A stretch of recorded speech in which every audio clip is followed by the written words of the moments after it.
Louvado seja o Senhor pela oportunidade de estarmos reunidos novamente. Estamos caminhando para o final do livro de Atos, acompanhando o nosso amado apóstolo Paulo, seguindo com ele o seu trajeto final rumo a Roma. E o capítulo 27 que nós veremos hoje, os versículos de 1 a 12, dão conta do início dessa viagem de Paulo rumo a Roma, rumo à Itália. Os irmãos se recordam que nós encerramos o capítulo 26, Paulo estando diante de Agripa, diante de Festo e daqueles que o seguiam, daqueles que faziam parte daquela comitiva, e eles também não encontraram nenhuma condenação de Paulo e disseram, o capítulo 26 termina dizendo isso: olha, não vimos nada que fosse passível de condenação, de morte. Mas como o Paulo havia apelado para César, ele ia caminhar para César. Então, antes de nós lermos os versículos de 1 a 12, vamos mais uma vez pedir a graça do Senhor. Pai, nós te louvamos e te agradecemos, porque o Senhor é aquele que nos resgatou. O Senhor nos chamou, o Senhor nos concedeu do teu Espírito, o Senhor nos alimenta por meio da tua palavra. Por meio da tua palavra nós pedimos mais uma vez que o Senhor nos conceda espírito de sabedoria e revelação. Amém. E que nós não somente tenhamos as informações do que os irmãos viveram no passado, mas que o Senhor traga a aplicação necessária, a doutrina necessária, o ensino necessário para nós vivermos nesses dias de modo agradável ao Senhor. Em nome de Jesus. Então, eu vou fazer a leitura aqui a partir do versículo 1, Atos 27, 1. Diz assim: quando foi decidido que navegássemos para a Itália, entregaram Paulo e alguns outros presos a um centurião chamado Júlio, da corte imperial.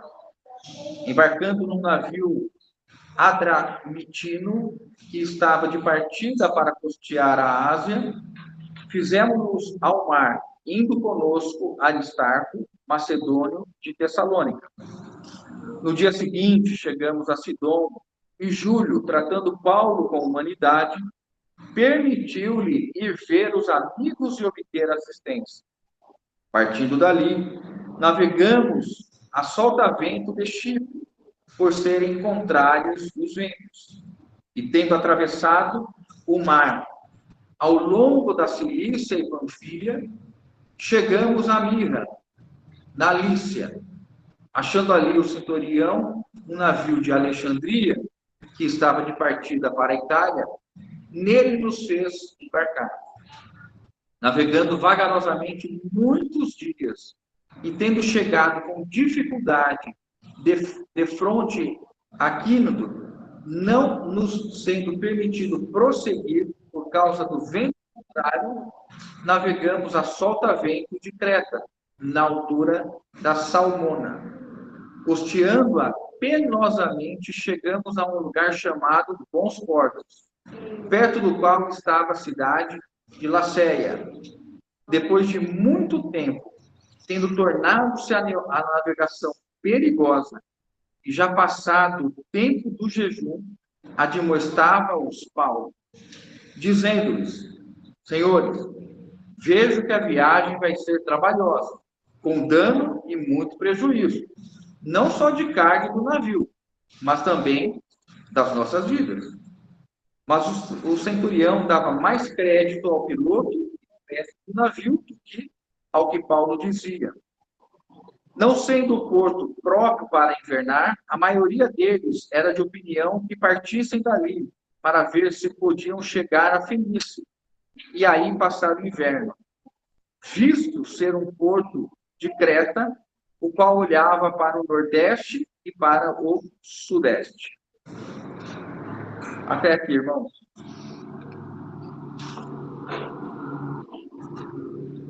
Bom, então, enfim, nós começamos a viagem com Paulo a Roma, a Itália, e este irmão que estava já com esse destino já definido pelo Senhor, porque nós lembramos, né? E vamos ver aqui, que foi uma determinação do Senhor que Paulo fosse a Roma. Embora Paulo sempre tenha externado, né, esse desejo de estar em Roma, ele havia, por parte do Senhor, tido a confirmação de que ele deveria ir a Roma, né? O versículo de Atos, o capítulo de Atos 23, 11, retrata isso. Na noite seguinte, o Senhor, pondo-se ao lado dele, Paulo já estava em Jerusalém, já tinha sido detido, né? Na noite seguinte, o Senhor, pondo-se ao lado dele, disse: coragem, pois o modo por que deste testemunho a meu respeito em Jerusalém, assim importa que também faças em Roma. Então, quando Paulo estava em Jerusalém, o Senhor lhe apareceu e disse: olha, Paulo, como você testemunhou aqui, eu quero que você testemunhe também em Roma. Mas aqui, irmãos, há cerca de 3 a 4 anos antes de Paulo estar indo para Roma, agora preso, eles já manifestaram o desejo de estar em Roma. E eu vou ler com os irmãos a introdução que Paulo faz aos Romanos, uma carta escrita há mais ou menos 3 anos antes deste episódio que nós estamos lendo aqui hoje. Então, há Romanos capítulo 1, versículo 8 a 15, diz o seguinte: primeiramente dou graças a meu Deus, mediante Jesus Cristo, no tocante a todos vós, porque em todo o mundo é proclamada a vossa fé. Porque Deus, a quem sirve meu Espírito no Evangelho de seu Filho, é minha testemunha, como incessantemente faço menção de vós, em todas as minhas orações, suplicando que, em algum tempo, pela vontade de Deus, se me ofereça a boa ocasião de visitar-vos. Porque muito desejo ver-vos, a fim de repartir convosco algum dom espiritual, para que sejais confirmados. Isto é, para que em vossa companhia, reciprocamente, nos confortemos por intermédio da fé mútua, vossa e minha. Porque não quero, irmãos, que ignoreis que muitas vezes me propus ir ter convosco, do que tenho sido até agora impedido, para conseguir igualmente entre vós algum fruto, como também entre os outros gentios. Pois sou devedor tanto a gregos como a bárbaros, tanto a sábios como a ignorantes. Por isso, quanto está em mim, estou pronto a anunciar o evangelho também a vós outros, em Roma. Então, irmãos, a gente, olhando aqui, Paulo recebeu essa notícia que os irmãos em Roma, da fé dos irmãos em Roma. Isso deve ter estimulado muito, irmão. Ele ficou muito desejoso, né? E ele fala assim: olha, eu quero que vocês saibam que eu tive desejo de muitas vezes estar aí com vocês, fui impedido, queria repartir. Olha que coisa bonita para nós entendermos, né? Ele queria repartir, ele entendia que mesmo numa assembleia nova, tinha condição de conferir a ele dons provenientes da fé, mas que ele poderia enriquecer os irmãos também com a medida que ele tinha de fé. Aqui nós temos uma lição importante para nós. Nós, enquanto assembleia, nós nos enriquecemos quando nós entregamos a fé, o dom que nós temos uns aos outros, e assim recebemos também dos irmãos uma medida. E isso faz parte do processo de edificação. Por isso que ninguém é edificado sozinho. Nós, para sermos edificados, precisamos da entrega mútua. É o que Paulo está falando. Olha, eu estou com muito desejo de estar em. Eu quero muito estar com você. E eu me sinto devedor, inclusive dos gentios, de bárbaros, de síria. E eu quero, assim que Deus me permitir, eu quero estar aí com vocês para pregar o evangelho aí em Roma. E quero servir vocês com aquilo que eu tenho, como a porção da fé. E quando isso acontece, né, Paulo não tinha ideia de que a oração dele seria atendida da maneira que foi. Porque ele manifesta aqui, ó, eu quero estar com vocês. Embora nós vamos ver no capítulo 28, Paulo, mesmo quando está na prisão domiciliar, lhe é permitido ser visitado. E ele permanece ali pregando de fato a palavra de Deus, testemunhando, ensinando sobre o reino, e é onde ele tem oportunidade também de escrever as epístolas, né? As 4 epístolas, chamadas as epístolas da prisão. Então, nessa circunstância, irmãos, é muito precioso quando ele diz assim. Ele fala no versículo 10, em todas as minhas orações, suplicando que algum tempo, pela vontade de Deus, se te ofereça boa ocasião de visitar-me. A oração de Paulo, em alguma medida foi ouvida, em alguma medida não foi ouvida. Porque imagino que ele não orava admitindo que ele estivesse entre os irmãos em algemas, presos, cadeias, mas que ele pudesse estar convivendo com a assembleia, com a congregação, com a liberdade que ele imaginava ter. Mas a oração dele é que, no tempo de Deus, segundo a boa vontade, isso acontecesse. E, de fato, aconteceu segundo o tempo de Deus, da maneira que Deus quis. E, em algumas vezes, não será a maneira que nós traçamos futuros para nós, que nós estabelecemos planos para nós. Talvez o objetivo final, o ponto final, seja alcançado. Mas o modo que isso se desenrola nem sempre será conforme as nossas orações. Eclesiastes 3:1 diz, né? Tudo tem o seu tempo determinado, e há tempo para todo propósito debaixo do céu. Essa experiência do apóstolo nos ensina isso, que o tempo, de fato, está nas mãos do Senhor. Deus vive fora do tempo. Nós vivemos no desenrolar do tempo. Para nós, o dia de hoje é aquilo que nós estamos conhecendo hoje.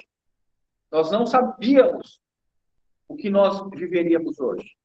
Para Deus, isso não existe como uma novidade, uma surpresa, um fato a ser revelado. Mas para nós está acontecendo hoje. O dia de amanhã, nós temos somente uma expectativa. E Paulo nutria essa expectativa de estar com os irmãos em Roma. E ele orava ao Senhor: Senhor, me dá uma boa ocasião. E Deus, de fato, vai levá-lo para Roma. Mas vai levá-lo nessa condição de preso, que ele já está há mais de 2 anos. E aí a gente, então, agora entra nesse primeiro versículo, né, da noite de hoje, quando foi decidido que navegássemos para a Itália, entregaram Paulo e alguns dos presos a um centurião chamado Júlio, da corte imperial, embarcando num navio adramitino, que estava de partida para custear a Ásia. Nos acompanhou aqui Aristarco, macedônio de Tessalônica. Primeira informação que Lucas nos dá, irmãos, é o fato dele trazer a experiência de Paulo sendo relatada agora nitidamente como um prisioneiro. Então, Paulo foi entregue. Paulo, nesse momento, não controlava a sua vida, não era dono da sua vida, não era dono da sua vontade. Claro, já estava preso há 2 anos. Mas aqui, o texto é muito enfático, dizer, olha, os presos foram entregues. O que se estuda a respeito desses outros presos, provavelmente, não eram presos que haviam apelado para César como a função de Paulo, mas eram presos que eram encaminhados para serem lançados nas arenas de Roma para servirem como uma atração circense, né? Sendo ali lançados com as feras, com as bestas, para poder propiciar aquele povo uma diversão. Os homens sendo destruídos pelos animais. Então, Paulo estava sendo levado num navio com pessoas presas e provavelmente criminosos aqui, de toda sorte de crimes, e ele está nesse navio. E há um destaque que Lucas nos dá para Júlio.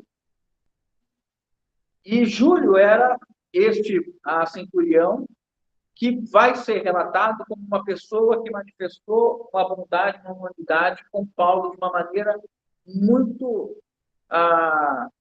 muito dócil até, muito bondosa. Outro ponto interessante é que Lucas agora, ele se inclui no grupo que está com Paulo. A última menção que Lucas usa para dizer nós foi no capítulo 21. Os irmãos entendem, os historiadores entendem que Lucas ficou vivendo na Palestina durante esse tempo que Paulo fez as suas andanças. Mas que, de alguma maneira e por alguma razão desconhecida, Lucas, quando sabe que Paulo vai ser enviado para Roma, ele se apresenta para estar acompanhando Paulo. E aqui é um ponto, uma inferência, mas que tem alguma possibilidade. Por quê? Tanto Lucas como Aristarco, que é um dos discípulos e companheiros de Paulo, Aristarco é novamente mencionado aqui. Paulo conheceu Tessalônica e ele está agora com Paulo nesse navio. A pergunta que se faz é, como que Lucas e Aristarco estão acompanhando Paulo? Uma das respostas é que eles se apresentaram como escravos de Paulo. Paulo, por ser um cidadão romano, poderia ser servido por homens. E eles, então, para não deixarem Paulo sozinho, se apresentam voluntariamente, como esses que estariam servindo Paulo. E isso faz com que eles, então, pudessem ter o acesso à companhia de Paulo. Uma hipótese aqui, mas que o próprio texto já não nos permite pensar assim, pelo menos da maneira que eu entendo, é que Aristarco estava preso também com Paulo. Porque em Colossenses e em Filemão, as duas epístolas da prisão, Aristarco é mencionado. Em Colossenses 4:10, ele é mencionado como, Paulo menciona como meu companheiro de prisão. Mas a construção que Lucas faz aqui, ele diz assim, Paulo, os presos, e depois Aristarco. Ele não coloca Aristarco como preso. O que nos permite, irmão, e eu sou adepto desse pensamento, de que eles voluntariamente quiseram acompanhar Paulo.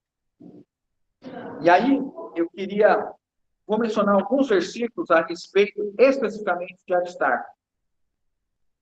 Atos 19:29, né? Diz assim, foi a cidade tomada de confusão quando eles estavam em Éfeso, né?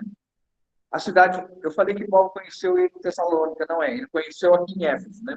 Foi a cidade tomada de confusão e todos, a uma, arremeteram para o teatro, arrebatando os macedônios Gaio e Aristarco, companheiros de Paulo. Então, a primeira menção de Aristarco aqui é em Éfeso, já apresentando como companheiro de Paulo. Colossenses 4:10, uma epístola da prisão. Saúda-vos Aristarco, prisioneiro comigo, e Marcos, primo de Barnabé, o qual recebesse instrução, se ele for ter convosco, acolhei. E Filemão, outra epístola da prisão.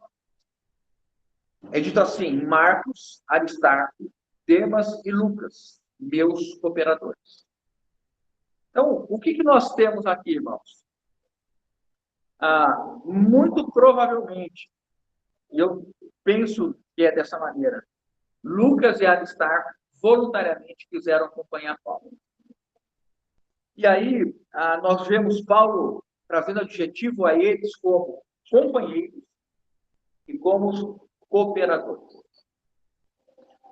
O que nos mostra, e eu creio, irmãos, que deve nos estimular a vermos o corpo de Cristo como um ambiente espetacular para nós vivermos a plenitude dos relacionamentos humanos, com toda a sua beleza.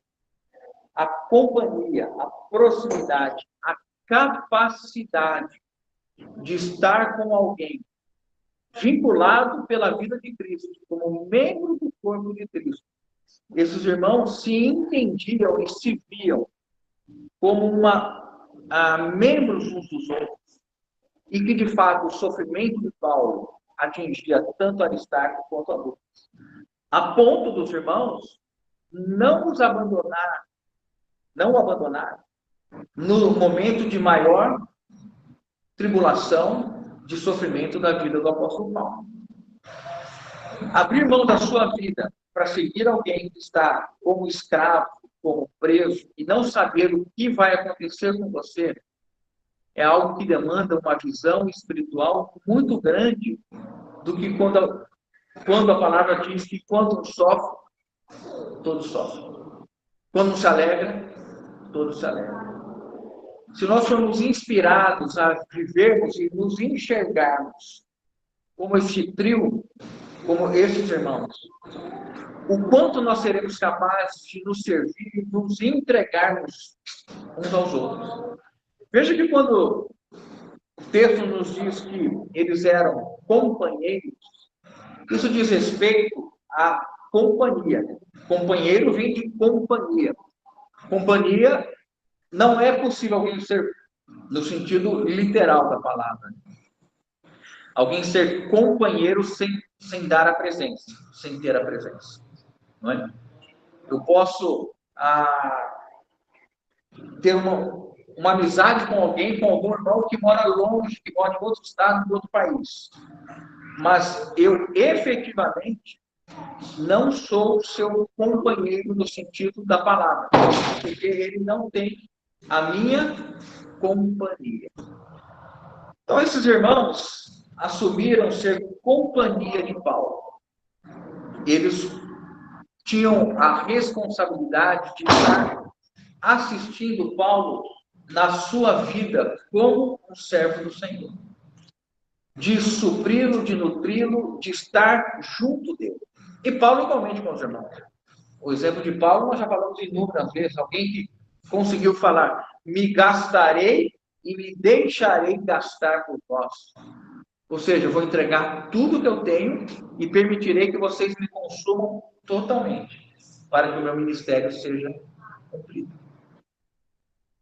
E quando ele usa cooperador, é um outro adjetivo.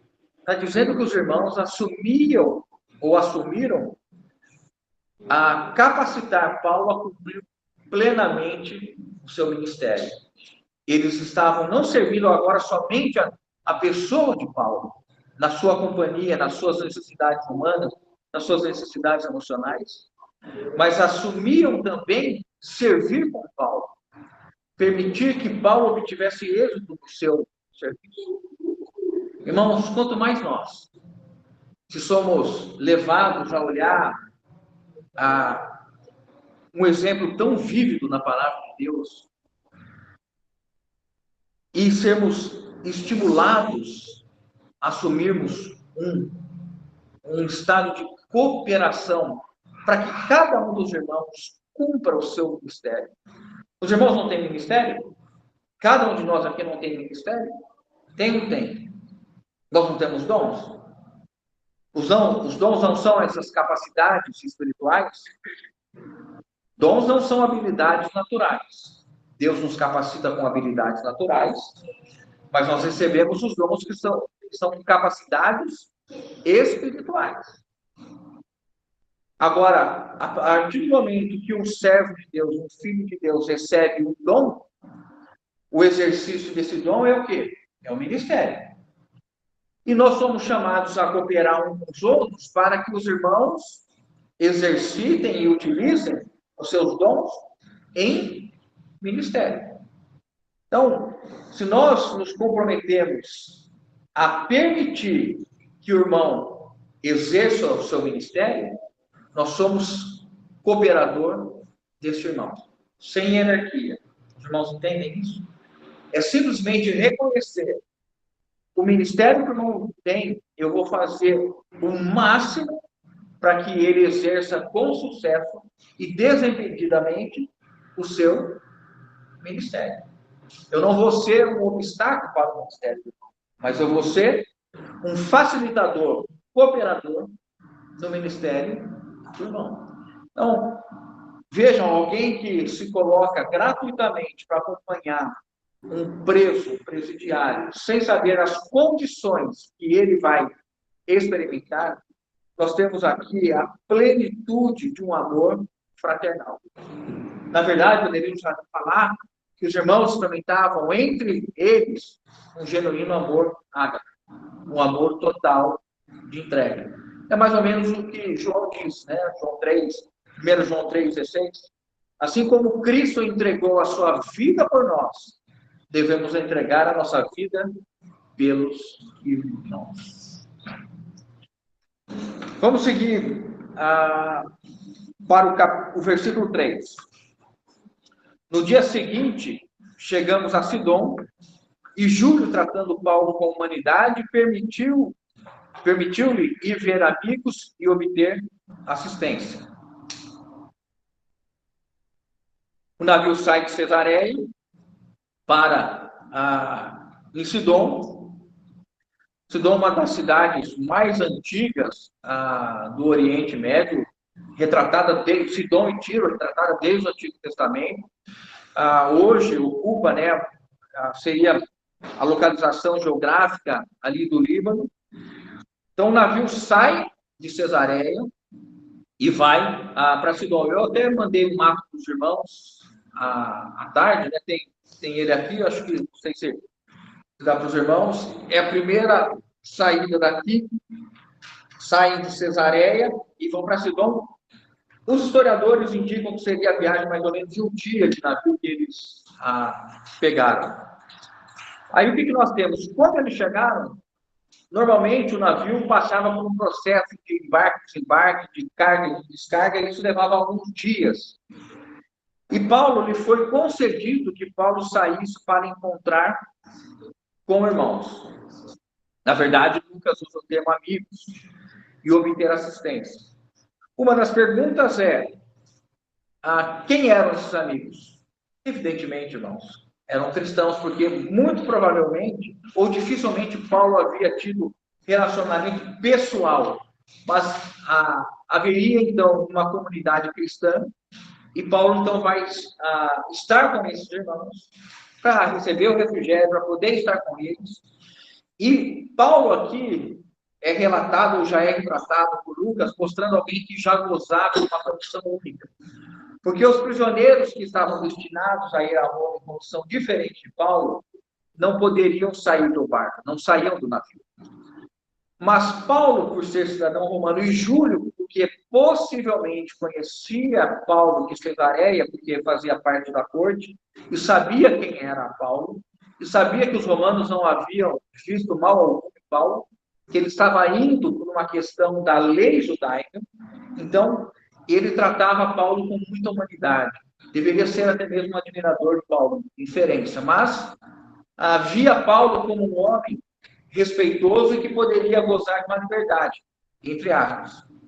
Mais uma vez, os estudiosos entendem que Paulo deve ter sido acompanhado por algum soldado que estava no barco, no navio junto.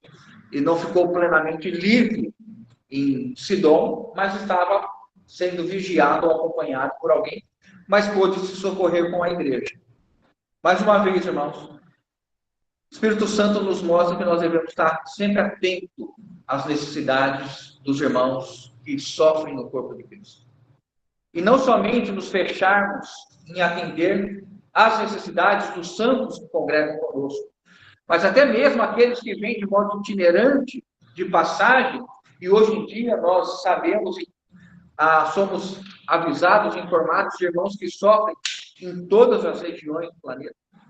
E nós podemos socorrer esses irmãos conforme a direção de Deus, aquilo que Deus nos der como generosidade. Mas como Assembleia também nós devemos nos posicionar em momentos pontuais, em questões pontuais, para nós estarmos manifestando essa dádiva de dar, de abençoar, de suprir, de cuidar dos irmãos necessitados. A nossa visão sempre do corpo de Cristo e não da assembleia local. Claro que o Senhor nos colocou para a edificação da assembleia local, mas nós estamos inseridos no corpo de Cristo.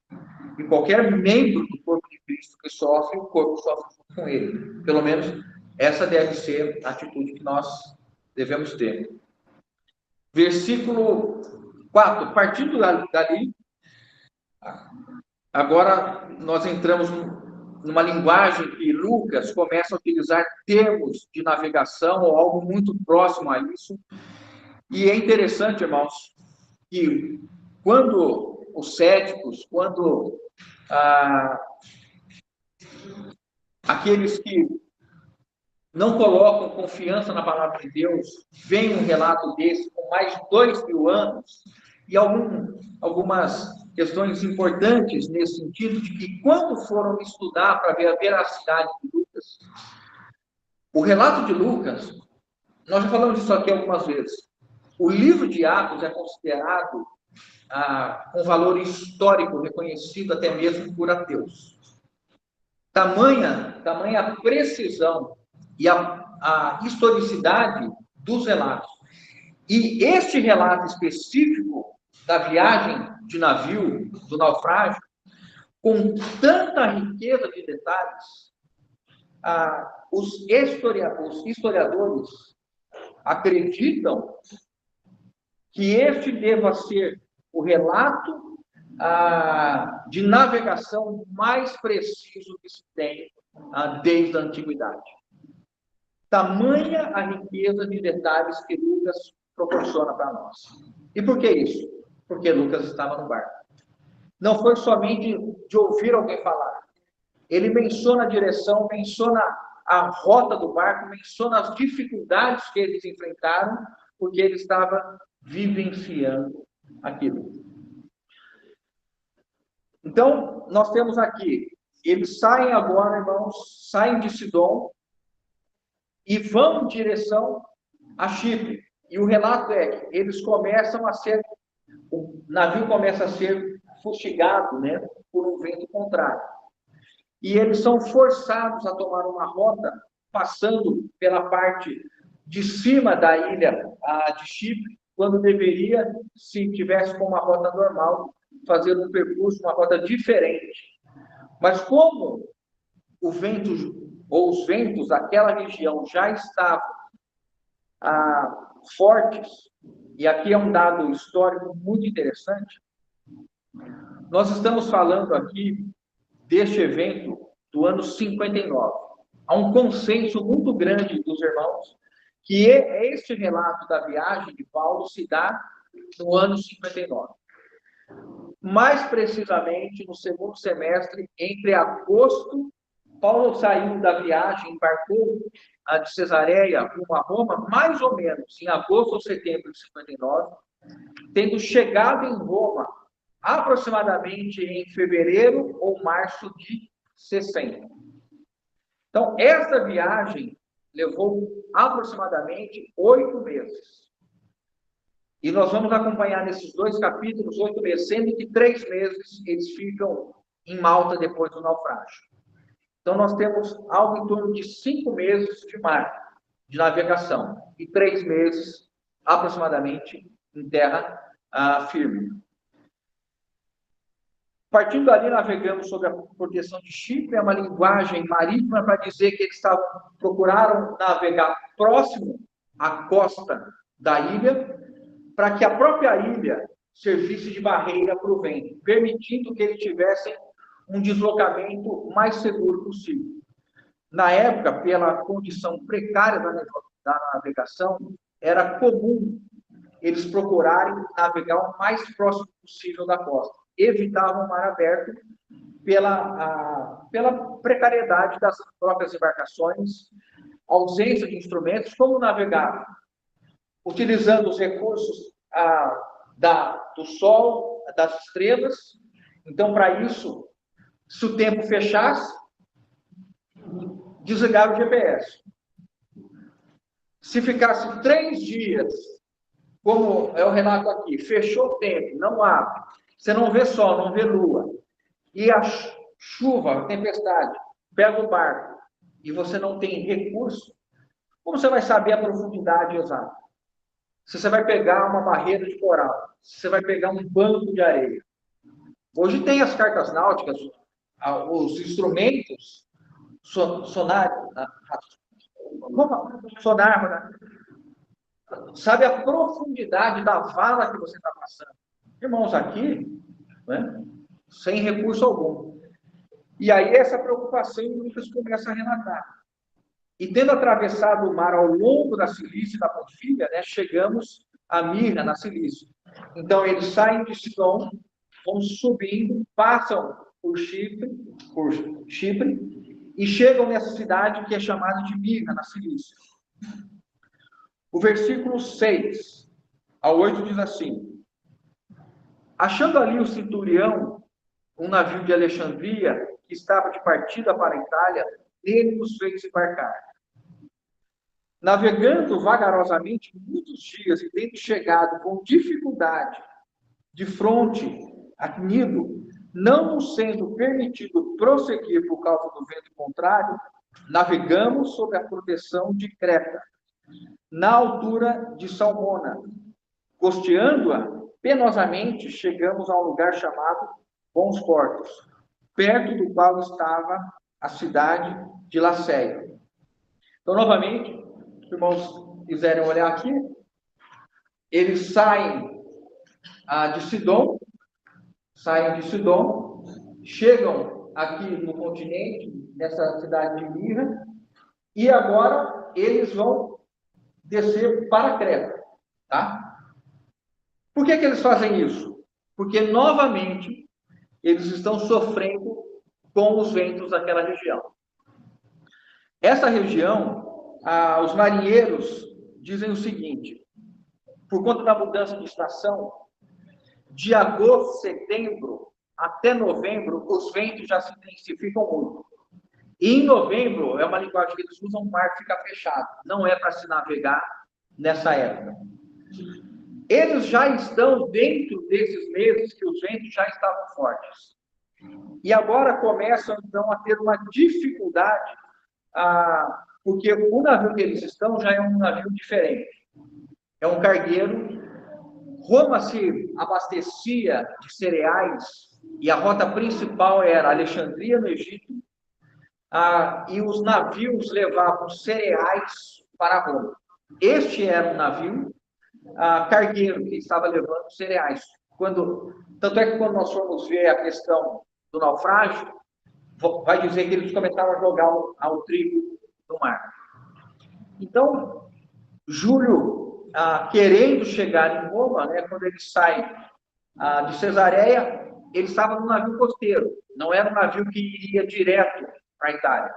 Então, ele sabe que tem que pegar um navio que vai costear a Ásia, e algum dos portos da Ásia ele pegaria um outro navio rumo à Itália. Fez conexão, como que fala essa conexão? Conexão é quando sai da aeronave. Não, fizeram uma conexão de barco, não sei se de navio, se o termo utilizado é esse. E agora eles estão nesse navio que veio do Egito e que agora destina a suprir Roma com os cereais. Júlio carrega os presidiários, os presos com ele, e eles entram e começam a ter uma navegação muito difícil, muito vagarosa. E quem nos relata isso? Lucas. Lucas está vivendo a agonia de Paulo junto com ele. Aristarco está vivendo a agonia de Paulo junto com ele. Porque eles eram companheiros. Porque eles eram cooperadores. Não de sala com ar-condicionado, não de poltronas confortáveis, mas eram companheiros de todas as horas. Os irmãos querem um companheiro assim de todas as horas? Eu sei que a gente não levanta a mão, mas se a gente fosse levantar a mão, quem gostaria de ter um companheiro de todas as horas aqui levantar a mão? Agora, já pensou que você pode ser o companheiro resposta para alguém que está pedindo um companheiro para todas as horas? E aí tudo muda de barco, porque você queria sombra e água fresca, mas agora você vai num mar agitado, com ventos contrários, para ser o companheiro e o cooperador de algum irmão seu. Que o Senhor, irmãos, nos faça a resposta para companheiros e cooperadores para os irmãos. E que Deus, em sua graça e bondade, nos conceda companheiros e cooperadores na nossa jornada, para que a gente chegue ao destino final. Que nós chegaremos, chegaremos. Mas que nós teremos ventos contrários, é certo que sim. Isso nós não temos surpresa nenhuma. No mundo tereis ventos contrários e naufrágio. Mas tem de bom ânimo, chegarão ao destino final, né? Bom, o que acontece? Eles agora partem em direção a Creta, então eles estão indo, e novamente, em vez deles irem pela parte da frente de Creta, eles são forçados pelo vento a pegarem a parte sul de Creta, e eles chegam num porto chamado Bons Portos. Versículo 9. Vamos ler juntos? Vamos ler o 9 e o 10 juntos, por favor? Vamos lá? Depois de muito tempo, tendo se tornado a navegação perigosa, já passado o tempo do dia do jejum, admoestavam-os Paulo, dizendo: Senhores, vejo que a viagem vai ser trabalhosa, com dano e muito prejuízo, não só da carga e do navio, mas também da nossa vida. Bom, aqui nós temos uma mudança, irmãos. Por quê? Este porto, chamado Bons Portos, na verdade é uma baía que os marinheiros chamam de baía aberta. Ela não é suficientemente ou geograficamente fechada a ponto de proteger os barcos que estão ali no período do inverno. Como eles estão na entrada do inverno, o inverno seria a partir do mês, finalzinho de outubro, começo de novembro, e vai até mais ou menos fevereiro. Lembrando que de novembro a fevereiro, eles dizem que não se deve sair com os barcos. O que acontece aqui? Eles procuram um lugar para o quê? Para estarem abrigados durante o inverno. Eles chegam nessa baía, neste porto, chamado Bons Portos, e aí agora começa uma questão, né? Paulo está dizendo, olha, eu estou vendo que se nós continuarmos a viagem, nós vamos ter um problema sério. E por que Paulo pode dizer isso, irmãos? Paulo está num barco com um capitão, com um piloto, com um mestre, como nós vemos aqui, nós vamos ver, na verdade. Vamos ver o 11 e o 12 juntos, aí a gente tem a visão completa. Vamos ver o 11 e 12 juntos. Então, Paulo falou, ó, eu acho que a coisa vai ficar feia, nós vamos ter prejuízo de carga, do navio e até mesmo da nossa vida. Aí o versículo 11 e 12. Vamos ler juntos? Mas o centurião dava mais crédito ao piloto, ao capitão e ao mestre do navio, do que ao que Paulo dizia.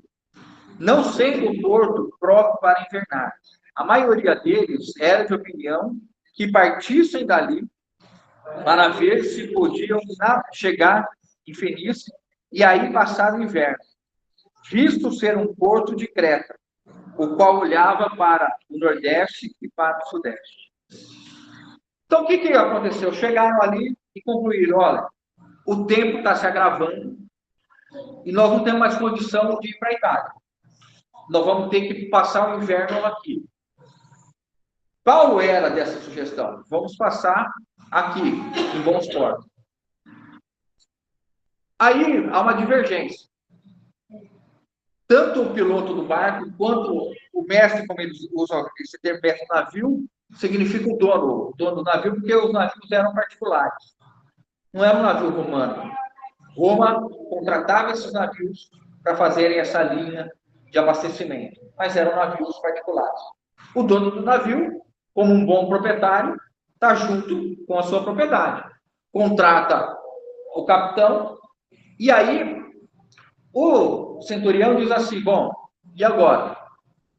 Nós vamos ficar aqui ou vamos seguir viagem? O consenso foi, não dá para seguir viagem. Não vamos sair dali agora. Mas vamos sair daqui ou permanecer aqui? Vamos procurar um outro porto? Paulo fala assim, olha, eu acho melhor nós ficarmos. Mas por que Paulo pode falar isso, irmãos? Vamos abrir comigo 2 Coríntios, capítulo 11, versículo 25. 2 Coríntios, capítulo 11, versículo 25.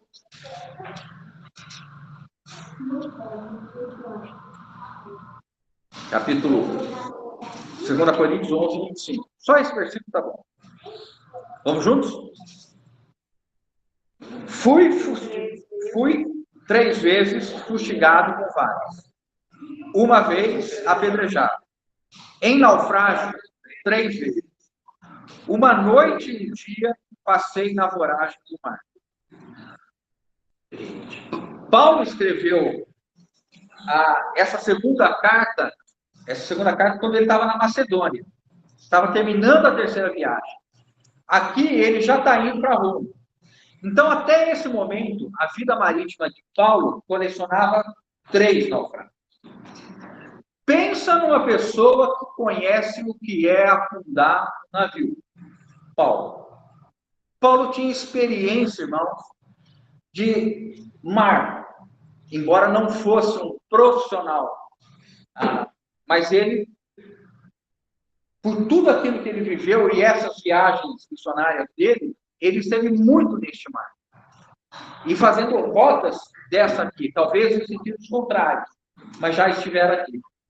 O que ele fala assim, olha, pela minha experiência, vem do tempo, em linguagem minha, tá? Estou dando uma contextualizada. Vem do tempo fechado, aquela nuvem escura ali, o vento já está, o navio do jeito que nós estamos. Acho melhor nós ficarmos aqui. Um homem que afundou 3 vezes. Talvez seja por isso que não ouviram. Paulo, se você tivesse razão, nas outras 3 vezes você não tinha ouvido. Vai que você falou e ninguém e te ouviram, e por isso que naufragou. Nós não vamos te ouvir, então. Nós não queríamos ficar. E a experiência de naufrágio de Paulo, irmãos, ele passou uma noite e um dia agarrado num pedaço de madeira. É o que, em outras palavras, está dizendo, ficou na voragem do mar. O navio afundou, se agarrou em alguma coisa para não morrer afogado e passou uma noite e um dia inteiro esperando o pescado no mar. A troco do que, irmãos? Do evangelho chegar aos confins da terra, de ser uma testemunha, de levar a mensagem do seu Salvador e do seu Redentor. E agora, quando ele coloca essa questão, o que surge? Surge essa discussão. O centurião, irmãos, no lugar do centurião, entre ouvir Paulo e ouvir o capitão do barco e o dono do barco, eu ouviria os dois. Né? Mas Paulo tinha ainda uma voz que o centurião permitiu que ele falasse. Então, o centurião reconheceu que Paulo tinha uma certa medida de experiência e poderia aconselhá-los.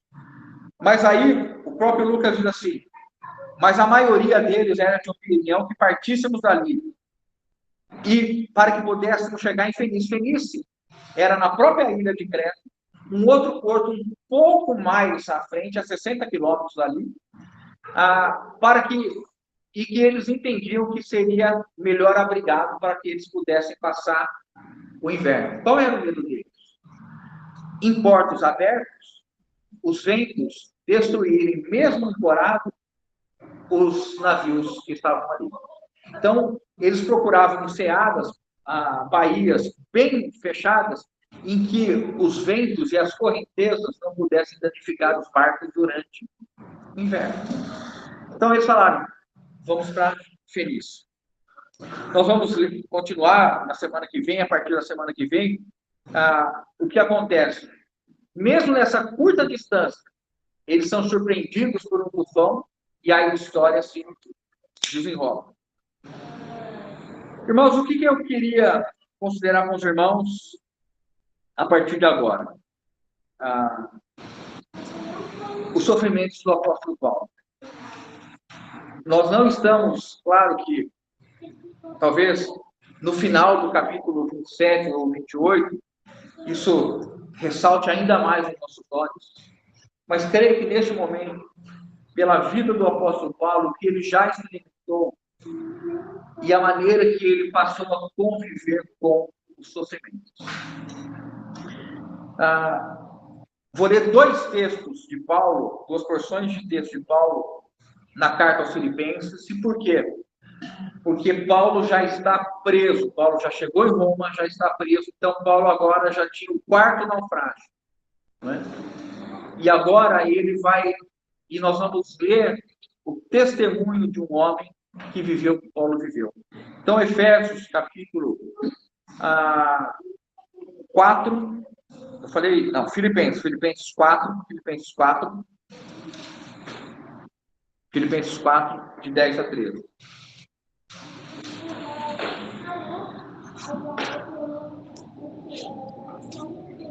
Diz assim: alegrei-me sobremaneira no Senhor. Então, Paulo está preso aqui, então, colecionando 4 naufrágios, açoites, varadas, apedrejamento. Alegrei-me sobremaneira no Senhor, porque agora, uma vez mais, renovastes a meu favor o vosso cuidado, o qual também já tinhamos antes, mas vos faltava oportunidade. Digo isto, não por causa da pobreza, porque aprendi, vamos ler juntos? A viver contente em toda e qualquer situação. Vamos ler juntos? Mais forte. Digo isto, não por causa da pobreza, porque aprendi a viver contente em toda e qualquer situação. O 12 ele diz assim, vamos juntos? Também, tanto sei estar humilhado, como também ser honrado. De tudo, em todas as circunstâncias, já tenho experiência, tanto de fartura como de fome, assim de abundância como de escassez. Atenção para o 13, irmãos. Tudo posso naquele que me fortalece. Não fica com um cenário muito mais claro, lendo a experiência do irmão, depois entendendo que aqui ele já tinha vivido tudo o que ele viveu, e ele pôde colecionar todo tipo de experiência. O que nós aprendemos aqui, irmãos? Que um cristão maduro precisa de toda sorte de experiência. E que nós, na maioria das vezes, selecionamos as experiências que nós queremos ter. Não estou dizendo que isso aqui está errado, porque na minha imaturidade ainda boa parte da minha oração é dessa maneira. Mas queira Deus que, amadurecendo, tenhamos a compreensão de que nós precisamos de todo tipo de experiência para fortalecimento da fé. Será que nós temos enxergado que a nossa vida, para nós sermos conformados à imagem de Cristo? Por que Paulo precisava passar uma noite no mar, irmãos? Agarrado em um pedaço de madeira. Por que Paulo precisava ser apedrejado? Primeiro, para ser modelo e exemplo de testemunho de fé para nós. Segundo, para que, à medida da graça que lhe foi concedida, a fé fosse provada e fosse aprovada. Para que o testemunho final da vida dele pudesse nos encorajar, dizendo: pensa nessa frase, completei a carreira, guardei a fé, combati o bom combate. Já agora, a coroa da justiça me está guardada. Como foi a carreira de Paulo? Teve naufrágio? Um só tá bom, tá bom?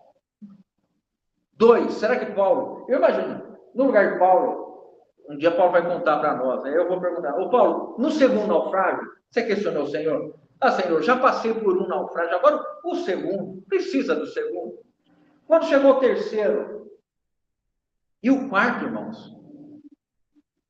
E aí nós vamos entendendo do que é formada a carreira cristã. E nós vamos nos abrindo, devemos nos abrir, que a maturidade vai exigir de nós entendermos a segurança do destino, mas as provações do trajeto. Se nós chegaremos, nós chegaremos. Mas no trajeto nós seremos provados. Será que nós temos entendido que cada relação, cada relacionamento, cada circunstância da nossa vida visa nos provar e aprovar na fé, para que nós, crescendo e tendo experiência de tudo, nos conformemos à imagem de Cristo, que é o objetivo da obra do Senhor em nossas vidas. Se nós não compreendermos o aspecto do sofrimento na vida de um cristão, nós vamos rejeitar. Não há problema algum de nós orarmos, Senhor, me dá uma boa viagem. Eu creio que Paulo orou dessa maneira. Mas, até mesmo, há um fato interessante, né? Não sei porque eu pulei. Eu não falei do jejum, né, irmãos? O dia do jejum. Aonde está? Quem respondeu? Paulo não tinha esse recurso. Se ele tivesse esse recurso de milhas náuticas, ele não teria. Aonde está o jejum, irmão? Eu pulei o jejum aqui. Ah, tá. Falar rapidamente só do jejum aqui. Olha que interessante, irmãos. O dia do jejum. Lucas menciona o dia do jejum, por quê? O dia do jejum é o dia da expiação, não está aqui, talvez tenha mais propriedade para falar disso. É o dia chamado Kippur. É o dia obrigatório que todo judeu deve fazer o jejum.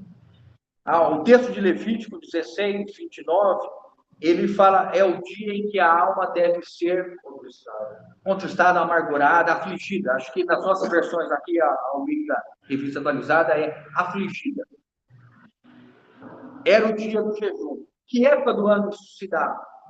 Algo em torno de setembro a outubro. Porque as festas são móveis por conta da questão da lua.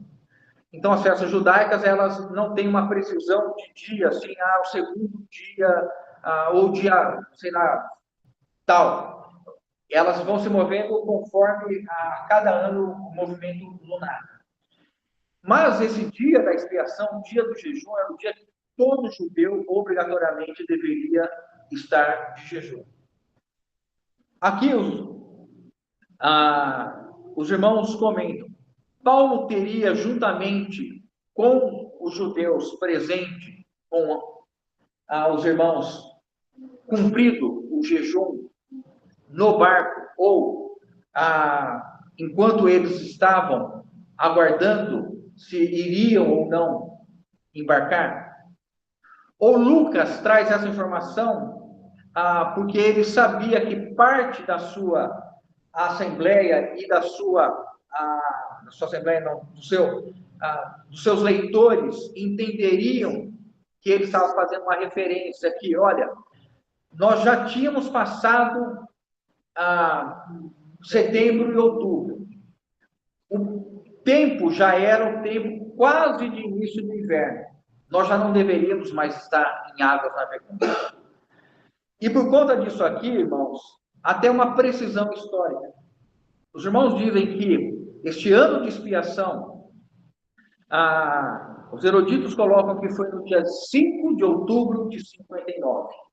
5 de outubro de 59 foi o dia da expiação. E quando Lucas fala, já havia passado o tempo do dia de jejum, Lucas está trazendo essa afirmação. Nós já estávamos no mês de outubro, final do outono, início do inverno, nós não deveríamos mais nos aventurar para chegar na Itália. Deveríamos, portanto, procurar nos guardar do inverno. Então, só porque tinha passado, eu ia retomar aqui para a gente voltar à questão de Paulo. Então, irmãos, um outro texto que eu queria ler ainda com os irmãos, para a gente concluir, Filipenses mesmo, versículo 8 a 11. Filipenses 3, de 8 a 11.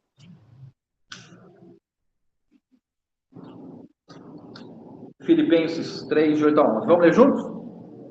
Sim, deveras considero tudo como perda, por causa da sublimidade do conhecimento de Cristo Jesus, meu Senhor, por amor do qual perdi todas as coisas e as considero como refúgio para ganhar a Cristo e ser achado nele, não tendo justiça própria que procede de lei, senão a que é mediante a fé em Cristo, a justiça que procede de Deus, baseada na fé, para o conhecer e o poder da sua ressurreição e a comunhão dos seus sofrimentos, conformando-me com ele na sua morte. Para quê? Para que, de algum modo, alcançar a ressurreição entre os mortos. Vejam, irmãos, o tamanho e a importância e relevância doutrinária e espiritual dos sofrimentos que o apóstolo Paulo passa para nós nos seus ensinamentos. Ele compreende que para conhecer a Cristo plenamente, não se dá somente com o poder da ressurreição que habita em nós, que opera em nós. Todos nós temos operando em nós o mesmo poder da ressurreição de Cristo Jesus, que o levantou dentre os mortos e que habita em nós. Este poder de ressurreição é aquele que Paulo fala, e este viver que agora tenho na fé do Filho de Deus. Então, Paulo aprendeu a viver e derrotar a carne, vivendo na fé de Jesus, mas vivendo neste corpo humano. Mas ele diz, olha, o conhecimento de Cristo exige não somente conhecer o poder de ressurreição. Qual é o segundo passo que ele dá? E a comunhão dos seus sofrimentos. Cristo sofreu pelo que nessa terra, irmãos? De uma maneira bem precisa, pelo reino de Deus. Pela vinda do reino dos céus. Para que a vontade de Deus fosse feita. Quais são os sofrimentos que nós temos que passar? Os sofrimentos pelo reino dos céus. Os sofrimentos para que a vida cristã, a assembleia cristã, para que a igreja como toda ela seja edificada. Para que os irmãos consigam fazer a vontade de Deus. Então, para que o irmão faça a vontade de Deus, exige o meu sofrimento. Se nós compreendermos que nós sofremos para que os irmãos sejam beneficiados e alcancem a edificação, a conformação de Cristo, nós vamos compreender o quanto nós precisamos ser provados pelos sofrimentos. E os sofrimentos nos aproximam da imagem de Cristo. Porque Cristo aprendeu a obediência pelas coisas que sofreu. Então, a viagem poderia ser segura? Poderia. Poderia não ter percalços? Poderia. Mas para que a fé de Paulo fosse provada, e fosse aprovado, e ele aprendesse a conhecer Cristo no naufrágio, no apedrejamento, ele tinha que passar por isso. Irmãos, no relacionamento que nós temos com as pessoas, cada um deles é precioso para nós desenvolvermos uma conformação à imagem de Cristo. Nós gostaríamos somente de irmãos fáceis convivendo conosco. Gostaria ou não gostaria? Não precisa levantar a mão, eu levanto pelos irmãos, tá bom? Eu represento toda a irmandade. E Deus vai nos dar sempre irmãos? Não. Ele me deu para os irmãos, então a coisa já ficou difícil para os irmãos. Que diga a nossa querida irmã Aline, não é? Nós sempre estaremos sendo provados nos relacionamentos. Relacionamento no ambiente de trabalho. Para que é, irmãos? Para que é? Eu não ouvi o que o irmão falou? Vamos colocar alguns contornos espirituais, né, no termo que o irmão falou, para que a fé do irmão ela alcance uma medida de maturidade, e ele possa dizer: tenho experiência de tudo. Ter experiência de um funcionário que diz sim, amém, para tudo é ótimo. Mas um funcionário que te enfrenta, ou que te dá uma resposta atravessada, ou que te testa. Qual o objetivo disso, irmãos? Que você tenha experiência de Cristo neste ambiente. Porque senão nós vamos terminar nossa carreira dizendo, não tenho experiência de tudo. O que os irmãos querem? Alcançar a ressurreição extraordinária? Ou passarmos por disciplina, porque nós rejeitamos os ventos contrários, os naufrágios? Às vezes, alguns relacionamentos são um tufão na nossa vida. Te vira de cabeça para baixo. Mas por que eu estou vivendo isso? Para que você e eu tenhamos oportunidade de conhecer a Cristo e ter experiência de amadurecimento, nos conformando à imagem de Cristo. Cristo selecionou só os bons para andarem com Ele, mas nós fazemos isso involuntariamente. Nosso sorriso está estampado para alguns. Nosso rosto está fechado para outros. Por que isso? Porque há imaturidade. Mas alguns relacionamentos precisam ser tufão na nossa vida. Alguns até jogar pedra e te deixar atordoado. Aí nós vamos virar as costas para isso? Não. Porque senão nós não vamos ter experiência de tudo. Quando que nós vamos poder dizer, irmãos, tudo posso naquele que me fortalece? Paulo foi fortalecido em terra firme e foi fortalecido na voragem do mar. Paulo foi exaltado, as pessoas se dobraram diante dele e de Silas. Esse é Netuno e qualquer outro, você lembra? Júpiter. Irmão, eu nunca tive alguém. Eu falo para a irmã, quando eu chegar em casa, põe uma bacia com água quente, tira meu sapato, eu coloco meus dois pés. Nunca aconteceu, irmão. Nunca. E Paulo e Silas tiveram os homens dobrados diante deles, são deuses que estão diante de nós. Mas Paulo, depois, recentemente, você está louco, Paulo? Você está louco? O que você está falando? Você leu tanto que você perdeu o juízo. Paulo foi hostilizado, mas ele pôde dizer, em tudo tenho experiência. Esse último naufrágio na vida dele foi mais um bendito naufrágio, de uma mão precisa que sabe cuidar dos arranjos que nós necessitamos, para que ao final nós tenhamos a imagem de Cristo, que em tudo foi fiel e aprendeu a obediência pelas coisas que sofreu. Que a nossa visão, irmão, seja cada vez mais clara a respeito de todas as circunstâncias. Que nós tenhamos compreensão o quanto nós precisamos dos sofrimentos em nossa vida. E que, à medida da nossa maturidade, vá nos abrindo ao último estágio da experiência do apóstolo, de ser conformado à sua morte. Porque então, ele já não gemia mais. Ele já não pleiteava mais não viver aquelas situações. Mas ele estava inteiramente conformado com alguém entregue à vontade do Pai, do seu Pai, do meu Pai, do Pai dele, do Pai do nosso Senhor Jesus Cristo. E disse para ele, levanta, homem, firma-te, tenha coragem, porque você vai ter que dar testemunho bom. Não foi como Paulo imaginava, mas Paulo chegou lá. E com a graça do Senhor nós chegaremos lá. Amém.